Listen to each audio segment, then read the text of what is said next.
The views and content expressed on the following program are provided solely for informational and entertainment purposes. They do not constitute legal advice. A podcast is not a substitute for retaining a competent, licensed attorney to advise you on your specific legal situation.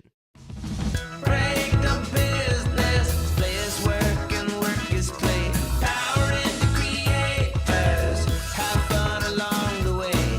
Break the business, doing what it takes. Celebrate success and learn from the mistakes. How's it going, everybody? Welcome to the show. It is time for Break the Business, where we empower indie creators and have some fun along the way. I'm Ryan Kairalla, and it is a pleasure to have you here this week. I can't do it. I can't do it, viewers and listeners. I am trying to bring the enthusiasm. I am trying to bring the excitement. I know I need to start the show off with energy. I know you expect that from me. I know you wait for your broadcast and you are expecting my enthusiasm, but I gotta be real with you.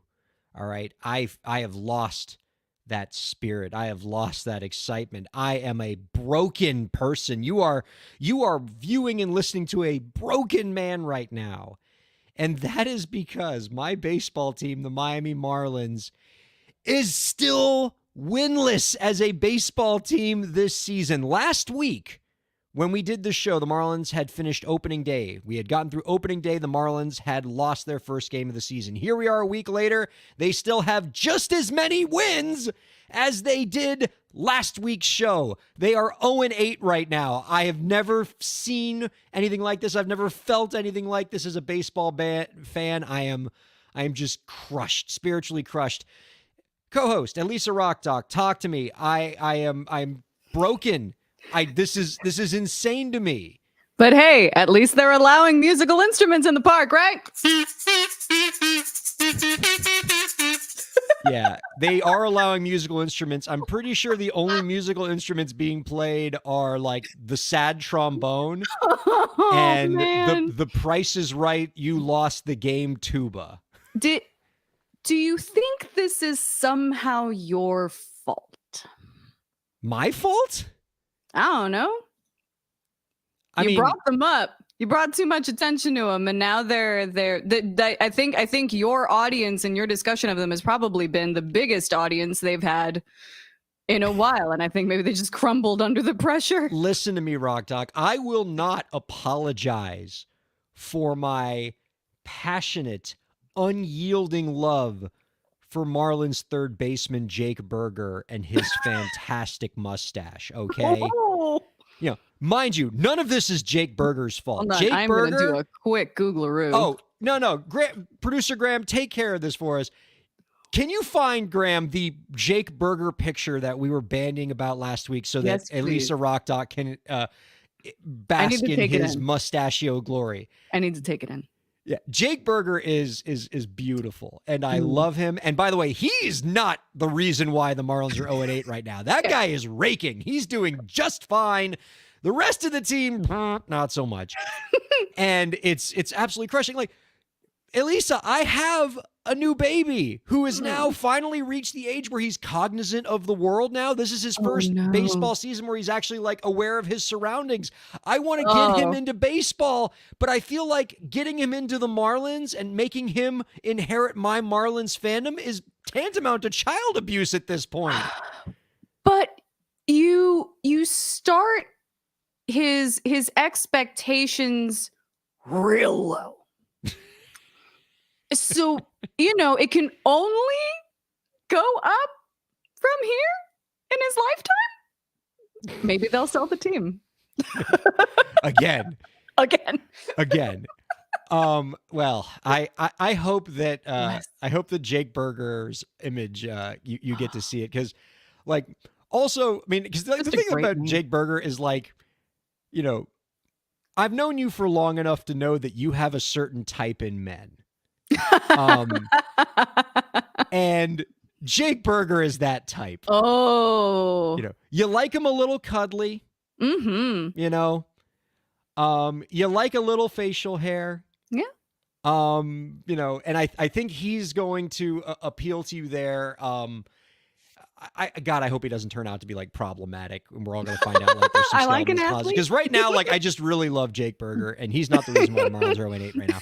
Anyway, but like you're experiencing all of this from afar because you grew up with Miami sports, but you live in Dallas now. Yes, but I do. I think you said you're still kind of holding on to your South Florida fandom because you were telling me before the show you're all about the Panthers right now. Florida There's Panthers. Literally, I'm looking at Evan's monitor right now, and the game is still on, and they're up 6-0. Go What? Panthers! Wow, wow. So Graham is hard at work trying to find this photo. He just asked me in the chat, how do you upload a photo? Try sharing your screen, Graham. I think that might be the way to do this. Oh. There's going to be a payoff for this because I mean, just in general, in terms of just like up there on just great baseball player names. Yep. Jake Berger is just Jake Berger sounds like the name of a baseball player in a 1980s Nintendo video game baseball game where like all of the players in the original Japanese version of the game had Japanese names. And then like the Japanese creators, when they get the game into the United States, go, all right, we need the most American sounding names we could think of. And so one of the players' names is Jake Berger. Oh, so good. So quintessential. Glad baseball is back, everybody. Baseball is back, although you wouldn't know it from the way the Marlins are playing. There he is. Wow. There's Jake Berger. My heart. Be still my heart. Oh. You know what I think part of the problem is? Like, here's where I will blame Jake Berger for the Marlins' performance. Is he's gotten rid of like that, Ramathorn from Super Troopers mustache, and now it's just like full on beard. I think he needs to go back to the mustache. Yeah, I think the mustache singly just there on its own just holds so much power, and I think it probably makes him more aerodynamic. That might be right. So I think Ramathorn was the one from Super Troopers with the mustache. I might be getting my Super Troopers references wrong. Let me know in the comments. It's been a while since I've seen that movie.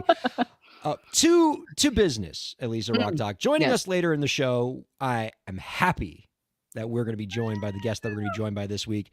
They are somebody that both you and I enjoy very much. Both you and I have worked with before and have enjoyed the experience working with them. Bill Bolden, Bill Down Upright Bolden, is going to be joining us. We had Bill on a few weeks ago to talk about their new project, We're Doomed, We're Dancing, a 60-track, 60-genre, 60 seconds per track album about the coming apocalypse. And this thing is a banger, and I've known about this project for a couple years now, as you have, Elisa, and we have both been waiting for this thing to come out because we knew it was going to be something that the world was going to thoroughly enjoy. And today, as we record this, the album is out.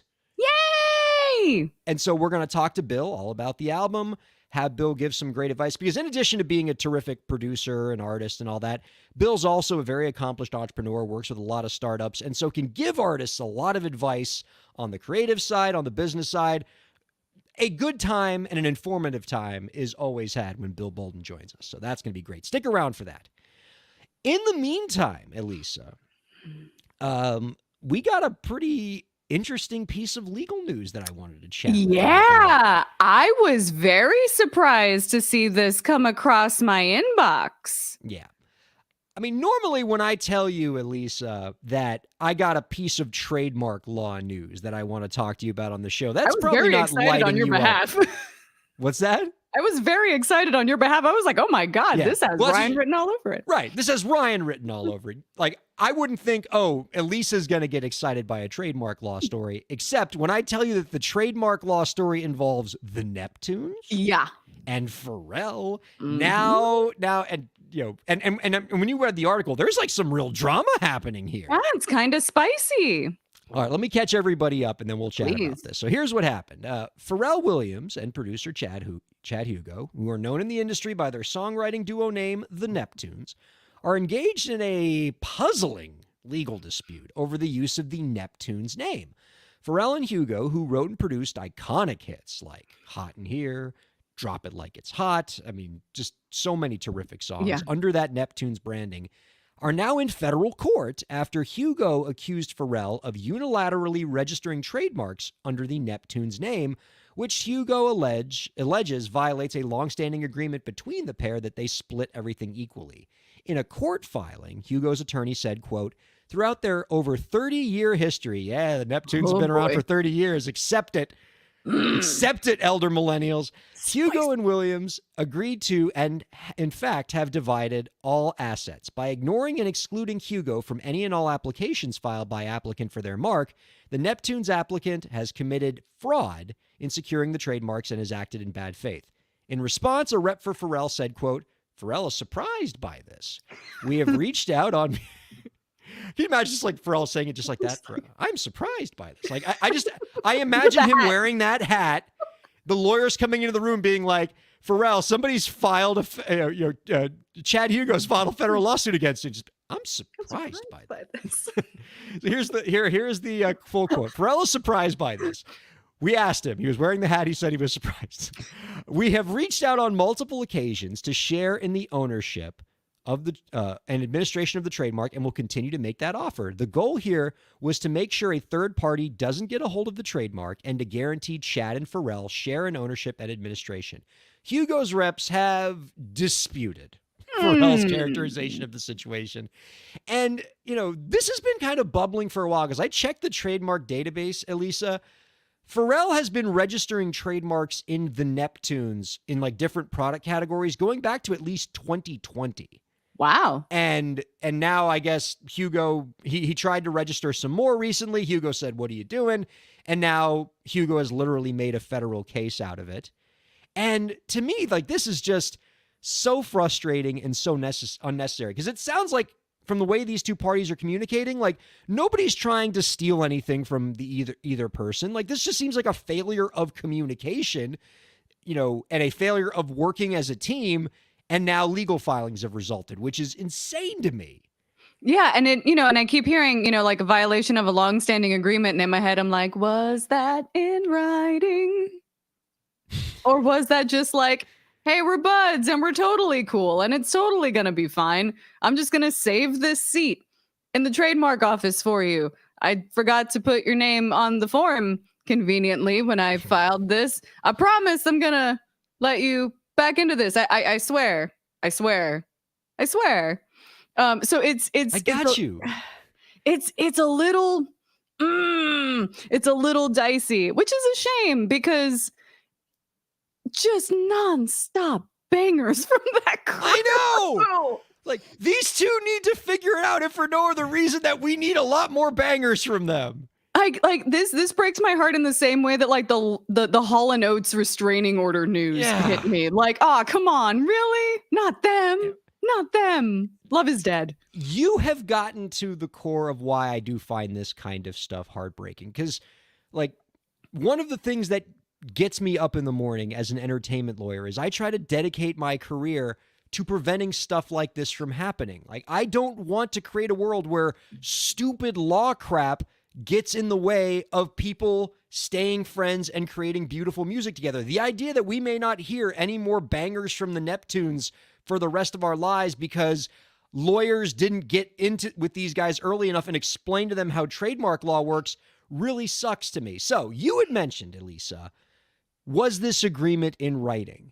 Yeah. And had they set this up the right way with a written agreement, this could have all been sorted out. So let's like flashback, say like 20 years ago when these two were, building this amazing songwriting producing empire. And they realized, hey, this name that we have, the Neptunes, people seem to really like it. It's a pretty valuable brand. Let's talk about how we can make sure that we each share in the ownership of this. And so, I mean, this is kind of a similar parallel, but I think it works here is when I represent bands in my legal practice, one of the first things that I will do with that band is sit them down and have them hammer out a band agreement, which outlines a whole bunch of different things, like how do you split the money?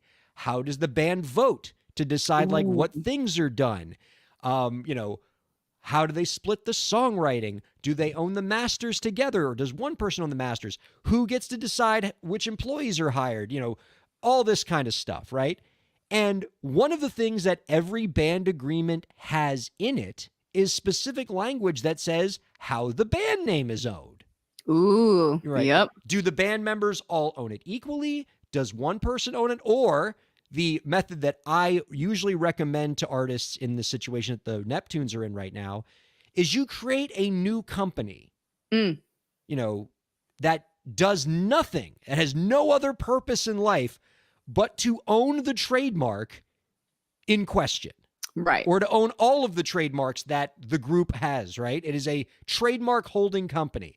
And who owns this trademark holding company? All of the people equally. So 20 years ago, the Neptunes could have created a company called Neptunes IP LLC. Chad owns half, Pharrell owns half. And then that entity registers the trademark. And that would have solved all of these problems. And had they just made that very simple move 20 years ago, had lawyers actually done their job and explained this stuff to them, rather than kind of going rogue and filing trademarks without talking to the other person, we could have like another 20 years of bangers from the Neptunes. And now we're not going to have that probably, because I don't know how they get past this. This looks ugly. Yeah. And it's a shame too. And I think it's an excellent point, and I'm glad that you do this. But me as a musician, I could see how people would be forgiven for thinking like, okay, we worked out songwriting and publishing and copyright, and like those things are like the biggest important chunk. I can see how people would just completely not really think about trademarking the name itself.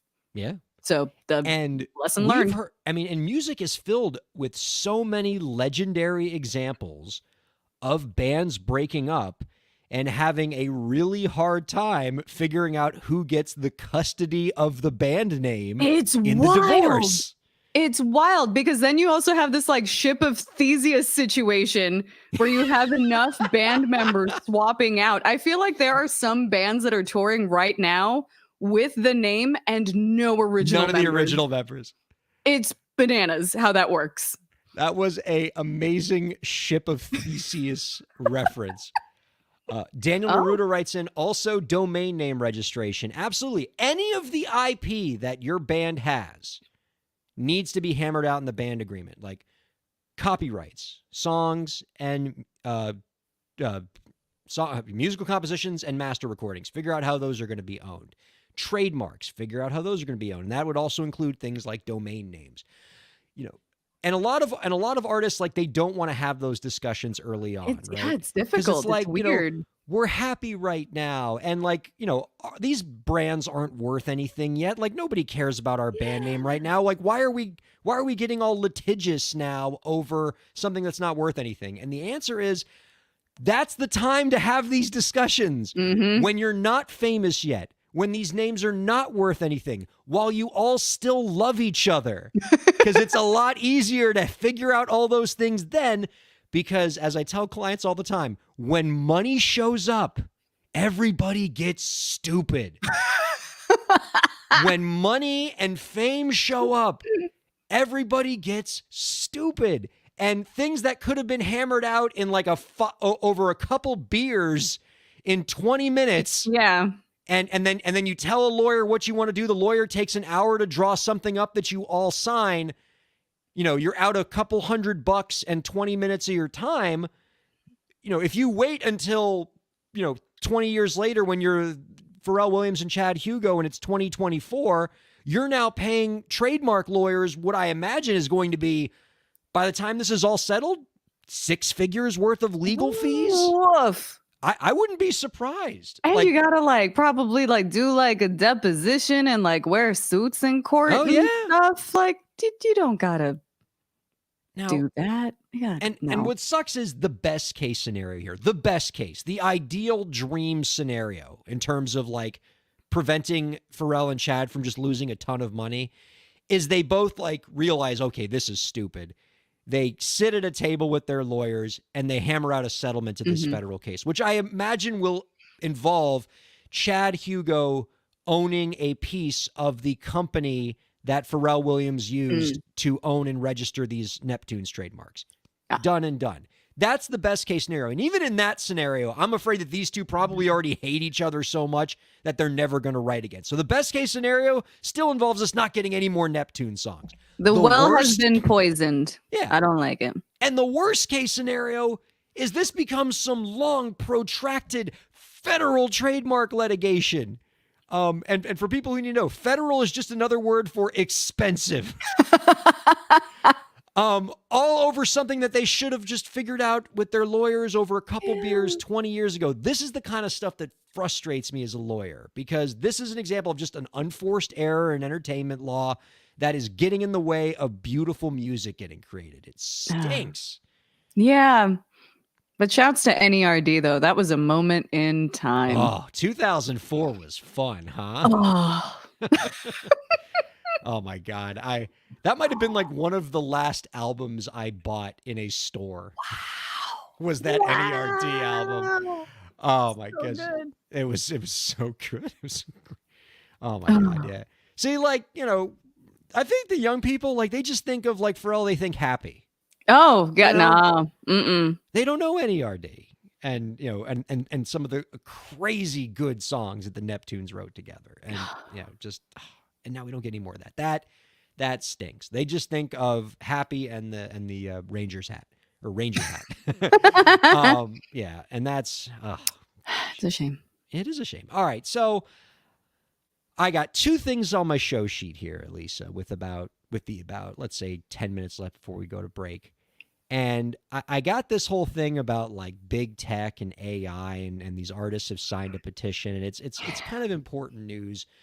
But like between how sad the Marlins stuff has made me and like how frustrating this Neptunes story is, it kind of just makes me want to, instead of going to this AI story, which I think is going to depress me even more, I want to know how you are doing. And I know that the viewers and listeners do as well. Every time we have you on, we get a weekly career update. We find out the cool stuff that you're doing in the acting space, in the voiceover space. And I think we want that. Tell us, how's the career going? What have you done in the last month? Man, I'll tell you what I did today. I was a substitute teacher for a half day for 5th graders. Bruh. Whoo, my legs still hurt. My voice is definitely tired. I did miss the classroom. Hashtag not like this. But yeah, so part of the career update is, you know, trying out different forms of supplementary income. But I do have some fun bookings. This past Tuesday, actually, just a couple of days ago, I submitted the last raw files for my first audiobook of the season. It is called The Redemption of Diakeen, and I believe it comes out in May. That was a really, really fun book to read, and I hope people like it. Young adult fiction, queer protagonist, living in a small town and navigating high school, and, you know, method acting at this point. I was about, real stretch.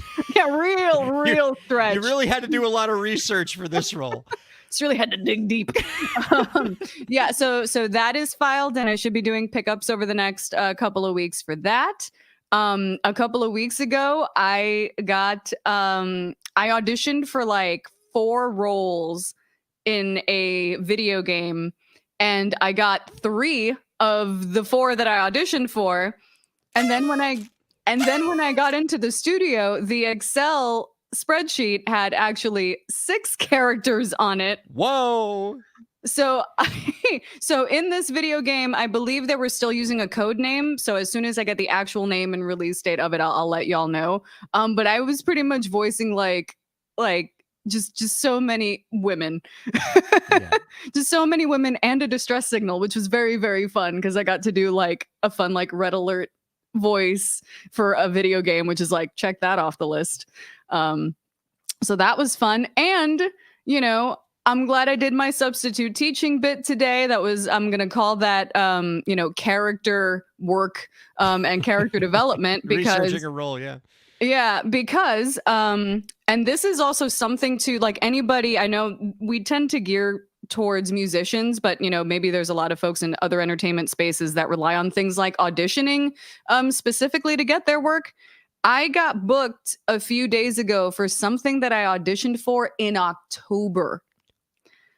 So whoa. Yeah. So that goes was back to when Pharrell and show- Chad still liked each other. This is what I'm saying. That's so how like, long ago it was. You do good work and you get put in the room with people and you never know, maybe you don't hear anything, but it's entirely possible that they might actually have you on a pile of next time we need someone, let's pick this person off the top of the list. So it's like, don't necessarily be discouraged by not hearing from things for a while, because you would be surprised apparently at how long it takes to get booked. And this particular gig is I'm playing a teacher. I know.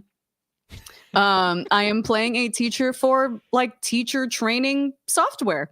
I'm teaching. That's cool. I'm teaching teachers how to teach, but I'm acting. So that's absolutely fun. So it's really cool that I get that and I'm auditioning for another cover band sometime next week. So wow, so you're getting to do the music stuff too. When it rains, it pours, folks. And this is definitely a pro tip where it's like, maybe if it feels a little bit like a drought for you, like I know the first couple of months were like feeling kind of slow and everything. Don't get discouraged. And if you stay ready, you ain't got to get ready, because you never know when, just like from one moment to the next, you go from like, man, I haven't really gotten any hits in a while, to, all right, hold for this. You're booked for this. I did like a focus group version of a commercial, and that was like, I got the call on Tuesday to go into the studio that Wednesday, like the following morning. So like, you never know when things are going to potentially turn around, and maybe you're going to have to start actually being like, oh man, I might need to like trim things. Like there might be a possibility in your life that you might have to start like saying no to things and prioritizing things. And I wish that for all of y'all. But I feel very, very blessed to, in every single aspect, I feel like I'm being very much creatively fulfilled. I think the only thing that's missing is like a bowling league. And then I think I'm like, donezo. If you get into a bowling league, we have a lot of really great music related bowling team names that we put together last week. That's right. I think Splitsky was one of my favorites. Ooh, that's or good. 10,000 Laniacs, a lot of great ones. Hananabi from Brooklyn Bowl, who we interviewed last week, her winner was Build Me Up Gutter Cup. All good names. Ooh. Yeah, no, all solid, all around. Bangers. To me, like your story there at the end, Elisa, articulates kind of a theory I've been kicking around lately about like entertainment industry success that doesn't, that doesn't get discussed enough. And I think we do need to start seeing success in this manner, because I think it will keep people motivated, right? I think a lot of people think that like entertainment industry success is like you slowly build up to it, right? It's like climbing a mountain. And like, as you get up each step, you can like look back and be like, oh, look at how much I've climbed this mountain. This mountain is really, really tall, but like I can see the progress I'm making. So I know I'm on the right track on this mountain. And in reality, in a lot of cases, trying to achieve success in the entertainment industry is more like chopping a tree where like, you just keep hitting with that axe and like nothing happens to the tree. And like, there's a bunch of cracks forming inside the tree that you're not seeing. Yes. But you're just looking, you're like, I'm not doing a damn thing to this tree.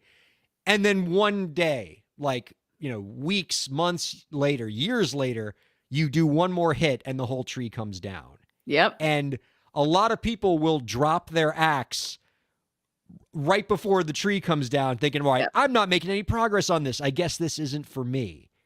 And it's so often like so much of success in the entertainment industry, at least from what I've seen, is more of chopping the tree than it is climbing the mountain, if that makes sense. Definitely. It's like so much of the work is like you grind and you're like, I'm not hitting. Like I'm not even getting the chance to audition. Like my inbox is dry. And then this week I got one of my like white whale auditions that I always joked about getting this particular audition. I was like, oh man, if I could be this, X character, that would be amazing. I actually got a chance to audition for that this week. So like you never know like what like it might take a while. You might be like, I don't even know if I'm going the right way. But my acting teacher was talking about this last night in class. It's like it's hard to get away from things that are meant for you, but it's even harder to force things. And sometimes you do kind of have to let go and trust the process and love the work. And then hopefully, the universe will be like, yeah, that was good. Let's throw her one. Well, you're getting a bunch thrown lately, and it's wonderful to see. And I'm glad that we're going to get another Elisa Rock Doc audiobook coming soon. Especially, and I have music coming out today, by the by. I know, we're going to get to that too. That's also ultra exciting. All right, you know what?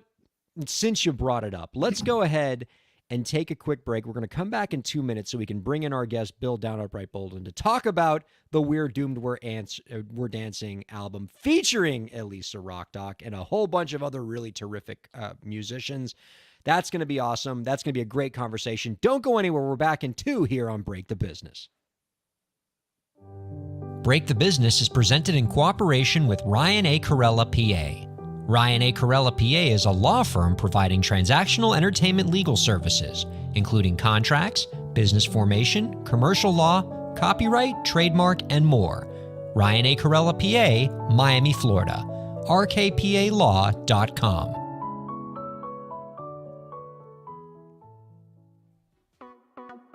Streaming services for Break the Business provided by LEK Entertainment. LEK Entertainment is a full-service entertainment company offering everything from consultations to full-scale events and productions, including audio and video productions, voiceovers, staged theatrical productions, script and music development, and streaming services. For more information, visit lekentertainment.com. LEK Entertainment wants to help you bring your story to life.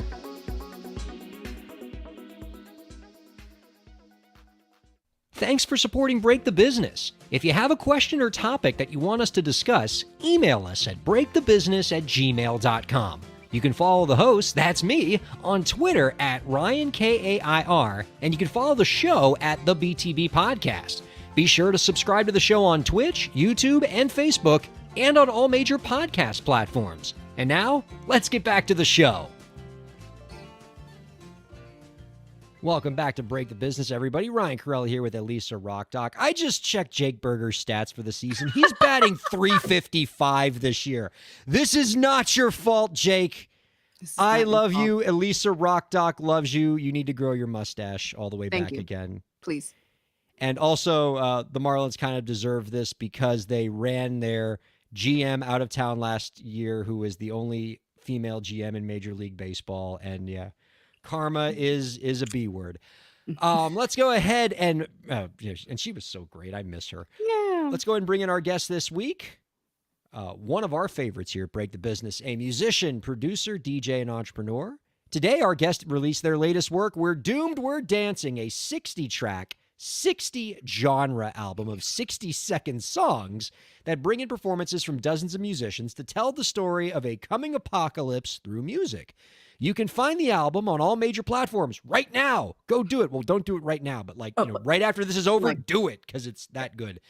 We are happy to welcome Bill Down Upright Bolden on to Break the Business. Hi, Bill. Welcome back. Hello. Muted. Bill's muted, but that's okay. Thank you for having me, Ryan and Elisa. It is a pleasure to be here once more. Allow me to be probably not the first, because I'm sure you've gotten this a bunch already, but one of the many to have said to you, happy album release day. Thank you. I know you have been on this quest for over a couple years to bring this really cool piece of work into the world, and now it's here and people are digging it. How has the reception been? What have you been hearing from people so far? The reception has been strong. We've got, well, you know how it is. You get a couple reviews and press placements that are mostly rephrasings of the initial press release, but I had a really good pair of in-depth, actual critical reviews that I'm very proud of, with people who clearly listened to the whole thing and made artistic commentary. And I had a great YouTube video from Critical Reactions channel. He's a composer and producer who made an 1.5 hour long YouTube video of him listening to the 60 genre thing in its entirety and live reacting in real time as he heard each new song for the first time. And that was cool. That is that one hit me in the right place, because that is how I wanted this to be absorbed. You know, you sit down, you put it on, you buckle up, you put on your safety helmet, and you're like, all right, what you got for me, right? And then it's crunk, reggaeton, Vegas, opera, Norway, Sweden, LA, bam, bam, bam, bam, bam, right? And this is 60 separate tracks, each one a completely different genre with completely different musicians for each recording. And you're saying that even though all these songs are very different, your recommended listening experience for people who take in this album is to take it in all at once. Yeah, it's meant to be consumed as a single DJ mix. You know, I went to a lot of pains to make sure that they all transition so that it is listenable to as 1 hour long mix, and it's just spaced out so that the changes happen every 60 seconds.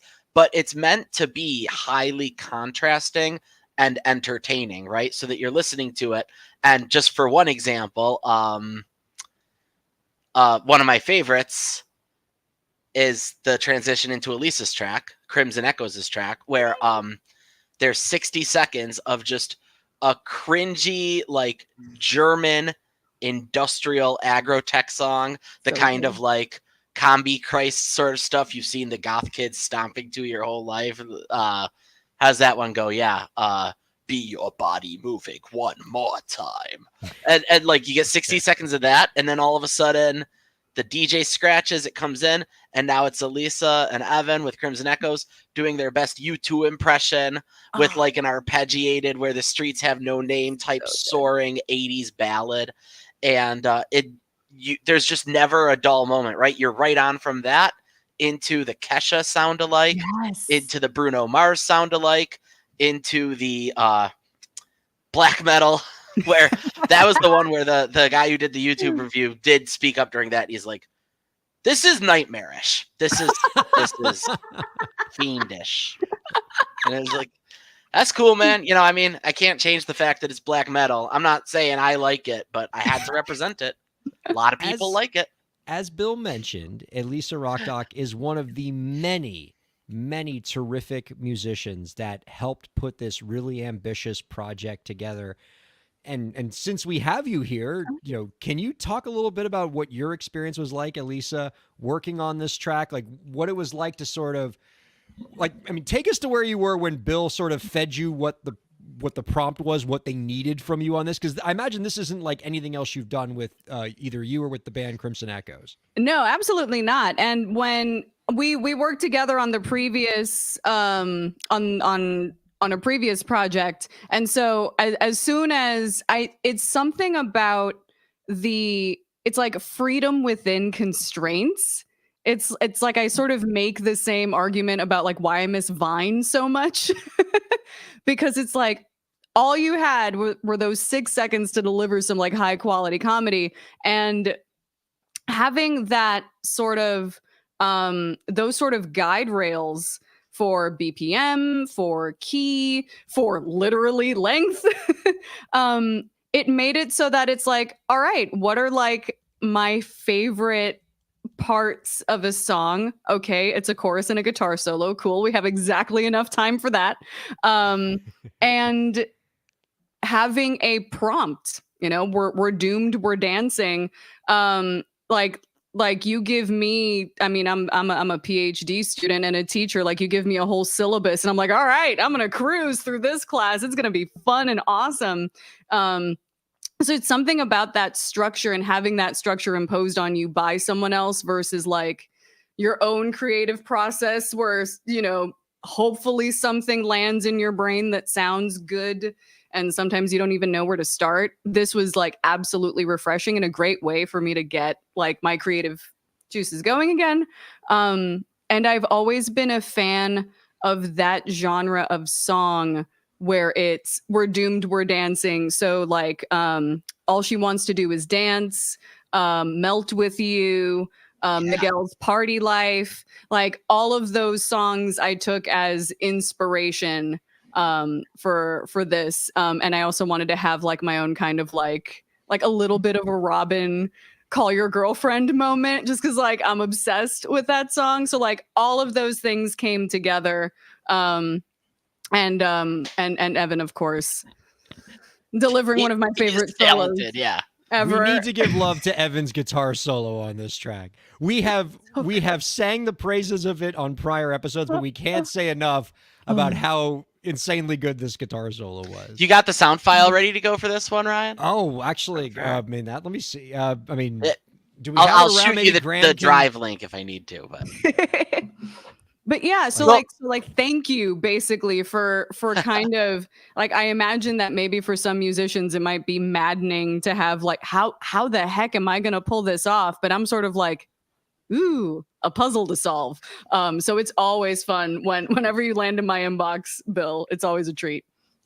Well, thank you. And I mean, you touched on a couple things that I do think really make this project work, which is one of is the 60-second time slot, which the guy who was making that reaction video today, like, reacted while it was going on, but then after it was all over, he took about another half hour to like sum up his thoughts, and he's like, I kind of see now what was happening. Like every time there's like an instigating event that tells you what the genre is, but then after that, you don't have time to waste. You have 60 seconds, right? And so there's very much a thing where like in the country track, you hear like 5 seconds of a pedal steel guitar twang, and then it's down to the song. You can't do 8 bars of like establishing the beat or the chord progression. It's down to business, right? And that is probably the best thing I think that came out of the restrictions is like there's just not a wasted moment, right? And then the other thing that I really like that you lean into is everybody was given the same prompt, which is the world is ending. It's ending right now. It's up to you how, because there are no shortage of ways. Just open the news. There's like 10 to pick from. You'll be fine. But whatever your reaction is, just do it, right? And so the best part is how every genre reacts differently, right? Like in the country song, he sings about eating his mama's favorite casserole for the last time. And in the rockabilly song, the vocalist is a sleazebag who thinks he can outrun whatever's happening in his classic souped up car. And in the KMFDM tribute track, it's obviously war, war, war, and bombs, bombs, bombs. And so everybody just gets their own take. And I think that it's weird that for like 60 tracks all made on the same premise, you don't really hit the same note twice. Yeah. You know?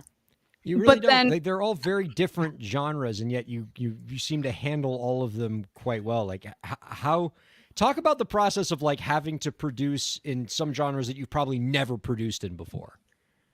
Well, that's where I think maybe a little bit of my secret power comes in, right? Which is that I'm very good at dissecting.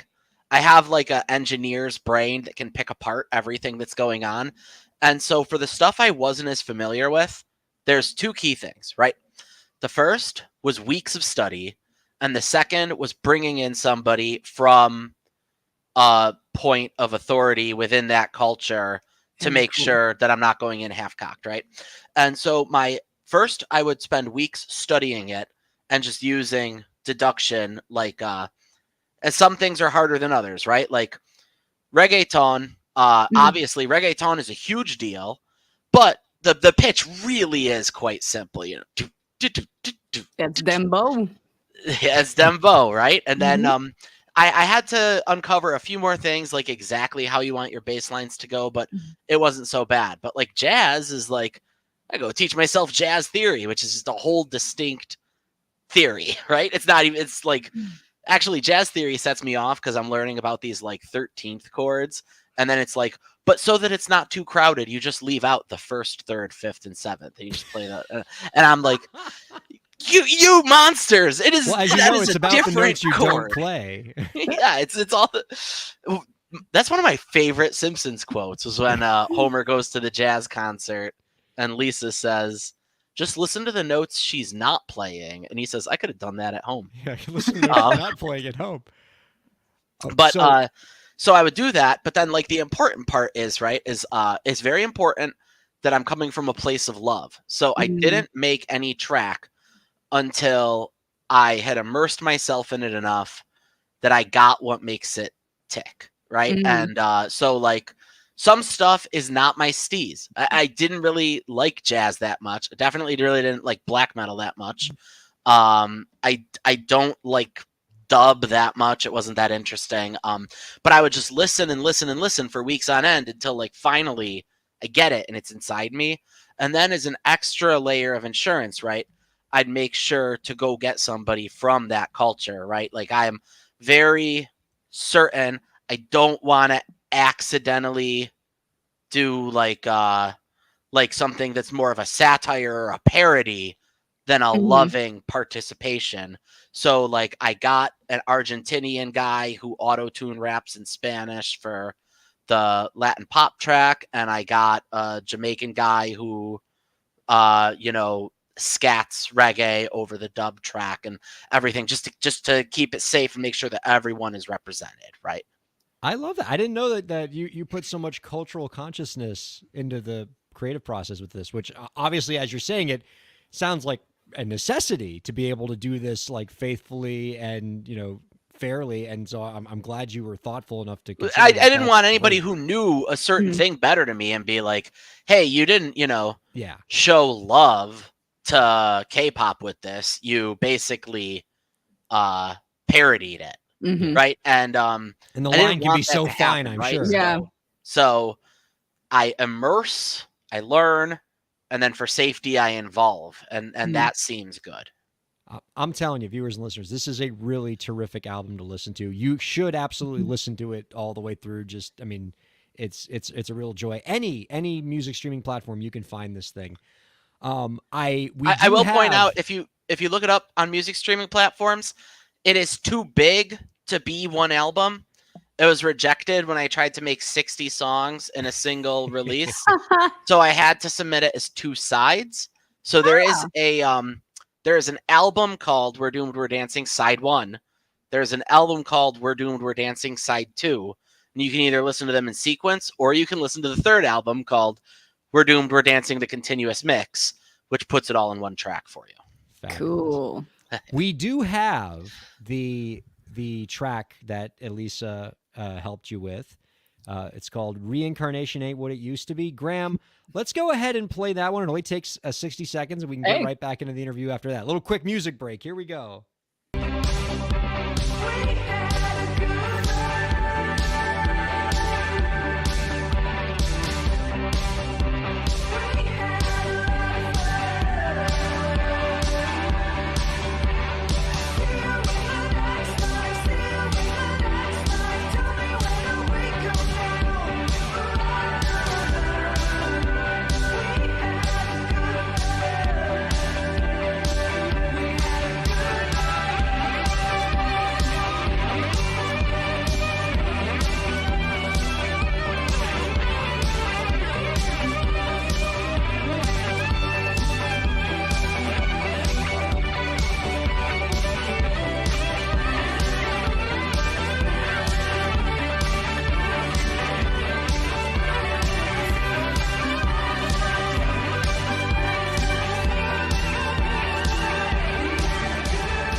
Oh, Evan did not have to go so hard in the solo, but we're glad that he did.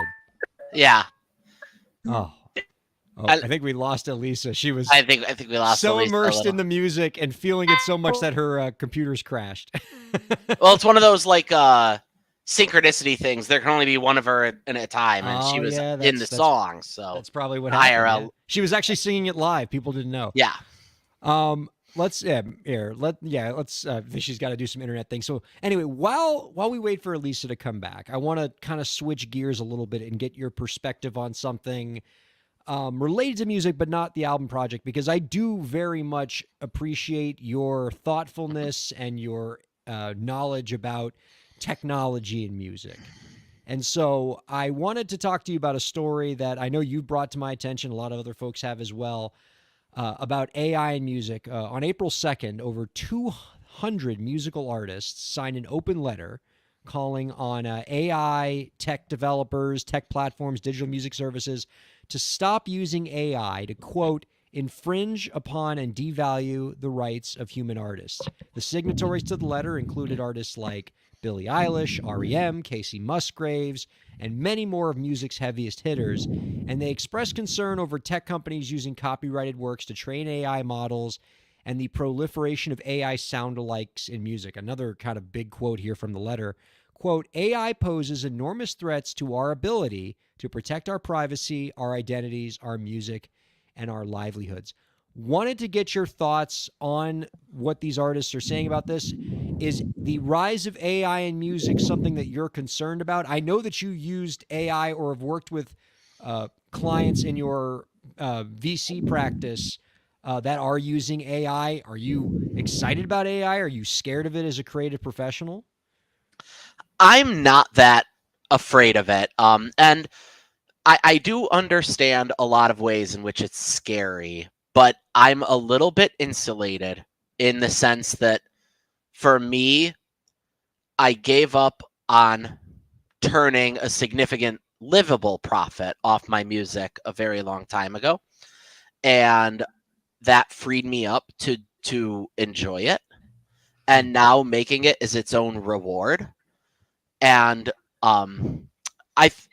I only ever tried to be a professional musician once for about 6 months in 2018. And it really didn't work out. It's thankless. I started DJing at like multiple clubs a day and sucked all the life out of it, right? And that's when I realized I got to make the money programming. I got to have my passion be music. And so every day I'm seeing ads for like, this new VST plugin makes the beats for you with AI. This new VST plugin makes the samples for you with AI. And I'll simply say, that's great. It's just not what I want. I explained this to a friend of mine who was wondering like why I wouldn't want to use AI in my music. And I point out that like there's already been a established thing with sample libraries and presets that are too generous, where I have always been able to, for 20 years, do very little effort and take something that is not mine and put it in my DAW and say, now it's mine, right? Like that hasn't changed. I already was able to load up Splice and say, give me this drum loop, give me this bass line, give me this trumpet line. Look, I made a song, right? And so the whole raison d'etre of being who I am at all comes from like, well, it doesn't count when I do that because I haven't expressed myself. And so I actually view the whole, well, now AI will make the song for you as sort of just a subset of that pre-existing problem. I already could take stuff that wasn't mine and call it mine, and I didn't. So why start now? I used AI twice on this album. Once was for the track "Please Don't Kill All the Humans," which is perfect. I love the titles on this album, by the way. It's centered around its specific apocalypse. Is what if AI takes over and kills us all? So for that one track, I used an AI rapping software, and I told it, I am letting you rap a rap about how you will kill all the humans. Please write your own rap and perform it. And it did, and it's not very good. And I took the thing and put it in my song. And other than generating one like sample elsewhere with AI, that's it for AI on the album, right?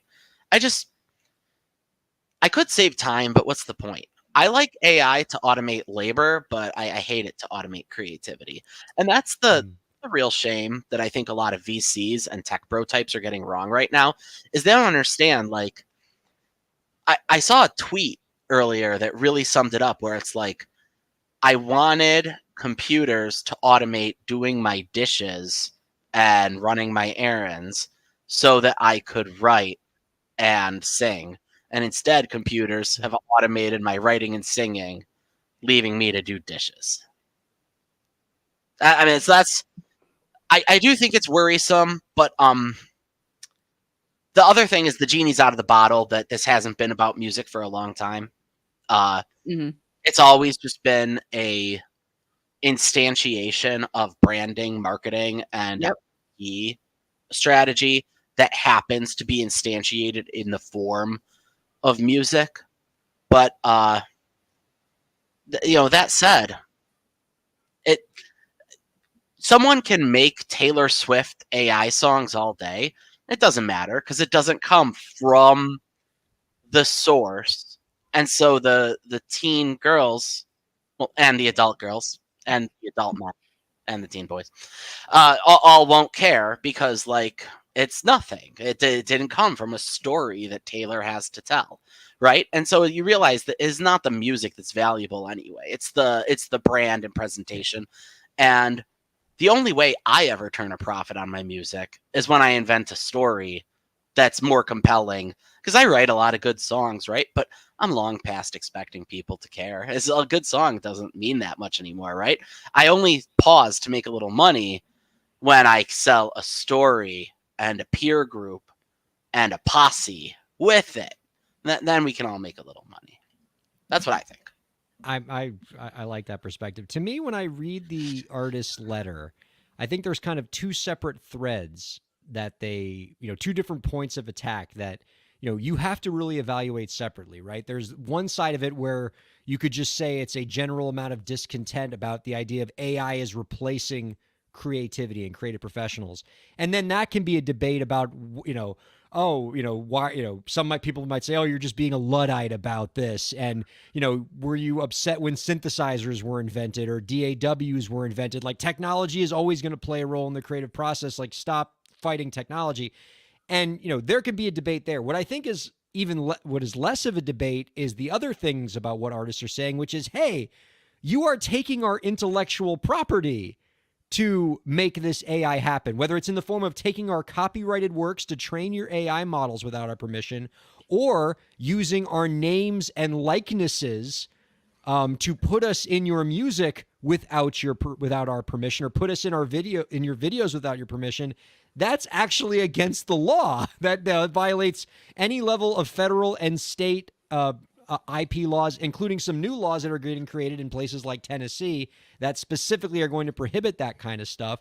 And so I think, whether or not where you stand on the debate about like whether technology can replace humans in music, you can still say, hey, you can't steal people's work and steal people's likenesses. Well, the tricky part there in a lot of ways, though, is the thing they have to fall back on is that it is a neural network learning on just what's there, which is not fundamentally, unless you discount the absence of the soul, that different than human learning, right? And so to some extent, there's a little bit of a difference between, like, I can comprehensively study everything that KMFDM ever wrote, pick it all apart. I'm really good at picking things apart. I can do it. And then at some point, I can make a track that just sounds like it could have been a KMFDM track, right? And they're doing that via an algorithm. But it's interesting why it's illegal when the machine does it and not when I do it. And I think we're holding on to a little bit of a human, I don't want to say like hand wash, like it's a laundering element when it goes through a new brain. But I also, I always read the book Steal Like an Artist. I don't think it's that different. Like, we're all just big rock tumblers. and the AI is a rock tumbler too. It's just really bad right now, and it makes you ask, what's the point? Like, I had fun on this album making a song that was kind of a send up of KMFDM style, but it was fun to do. It was fun to do it. I didn't want to go to some prompt and be like, computer, make me do it. It do the same job I did, maybe a little worse. Who cares, right? And another day when I have more money, I'll just collab with KMFDM.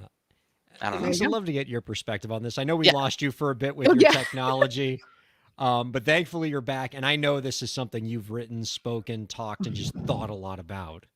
Yeah, and totally not depressed, especially as a voice actress. In addition to being a musician, I'm just getting assaulted on all sides. Also, as a visual artist, it's a great time for me. But you can still do your dishes. I can still do my dishes. That's what it is. It is sort of this weird thing, this weird like content arms race that's also happening, where it's like more content equals better. Therefore, we need to streamline the content creation process. And that's what it is. It is the devaluing of art into content that is basically making it like a race to the bottom of like, I want to populate this brand new streaming service with a whole bunch of fake songs by a bunch of real artists. And maybe have some sort of a cash grab that way, but think of the quality. You know what I mean? But like think of the quality. And also like, why do you engage with art? Like literally why? Like ask yourself what it is that you are truly getting out of this thing. And I understand the sort of like novelty of, of like, oh, let me like transform my face and like see what I would have looked like as a mythological goddess using an AI filter or whatever, but not at the cost of someone else's art being used to do that, when there's a perfectly good artist that wants to add to their portfolio that I could get a cheap commission from and actually hire the human and promote the human behind it. I feel like as we're devaluing art, we're devaluing like the community around art when it becomes content and easily shoved out. Like I love myself some T-Bell, but you can only mash the same ingredients together so many times in different configurations before you're like, I want something new and fresh and original. Well, I mean, I feel that. I do think that what AI is devaluing very quickly is this but that kind of art, which is something you just alluded to. Like there was like a cottage industry of people who could draw you, but as a Simpson, right? And it's like, honestly, that stuff is not so much artistic expression as it is just filling a thing, and AI is doing that. There used to be this content creator that I haven't heard from in a long time, Ali Spagnolums or something, who would do all these like, yeah, she would do the like, what if BTS's hit single this was a rockabilly song? What if the Barney song was a death metal song, right? She'd do all that. And I do think that like AI is going to come for that stuff's lunch because it's very paint by numbers. Take the Gettysburg Address, but say it like a pirate. It'll do that all day. But every time you try to use it for legitimate innovation or novelty, it falls apart, right? And so I do think it's gonna shovel off some of that low effort stuff, but I don't think it's coming for like true expression. But that doesn't mean that people still won't try to take money off your plate, Elisa. I'm sorry for that. Right? They'll try. I want to stay optimistic about that sort of thing. Our guest has been Bill Bolden. Check out their latest album. It came out today. We're Dancing. This thing is really, really special, and I think the praise is only going to continue to roll in for it. I want you all to be a part of that praise, so check out the album. We have all been waiting for it for years. We had Bill on a couple years ago when they were first talking about this album, and now it's here, so now we all get to enjoy it. Bill, we are so very much out of time, but I got to get your answer to our final question here. Do you have any last tips for the indie creators out there to help them move their careers forward? Yeah. I had a great experience on this particular project with the Kickstarter, letting the fans pick the genres. It opened the door and invited chaos into my life. It was like a Jesus take the wheel moment. But it worked for me. And when they told me to do weird shit, I was just along for the ride. I think I'm going to do that more. See if it can work for you. See if there's some way you could take fan feedback and make a new piece of art out of 100 random stranger suggestions and see where that goes. I liked it. Maybe you'll like it too. That's my tip for the week. Love it. Our thanks to Bill Bolden, thanks to Elisa Rockdock and producer Graham, and of course our thanks to Jake Berger. Jake, what's going on with the Marlins isn't your fault, buddy. Hang in there. And thanks to all of you viewers and listeners for checking out Break the Business. Mwah, we love you. We'll see you next week.